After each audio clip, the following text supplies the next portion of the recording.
ये मौसूफ़ अताउल्लाह तारड़ साहब बड़े सरगर्म कारकुन मुस्लिम लीग के मरकज़ी रहनुमा। कल इनकी गिरफ़्तारी और रिहाई का सारा दिन सिलसिला चलता रहा।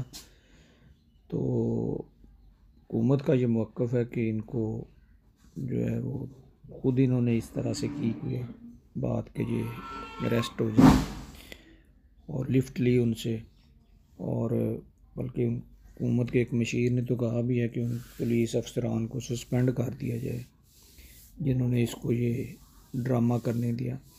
जबकि मौसूफ़ जो है उनका मौक़िफ़ ये है कि मुझे अरेस्ट किया गया।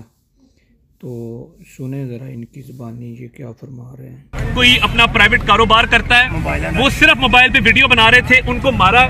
और शहबाज कितने में ये देखें, ये बाकायदा मुक्के और लाते मार के, ये मेरा ड्राइवर है शहबाज, ये बाकायदा मुक्के और लाते मार के इसको तशद्दुद का निशाना बनाया है। पुलिस करती ना मंजूर, पुलिस करती ना मंजूर, पुलिस करती ना मंजूर। ये राहगीर है, ये साइड पे खड़े थे, इनका कोई कसूर नहीं। सिर्फ ये है कि जब पुलिस हमारे लोगों को मार रही थी, ये उसकी वीडियो बना रहे थे। तो मैं ये वाज़िह पैगाम दे देना चाहता हूँ CPO साहब को भी, RPO साहब को भी।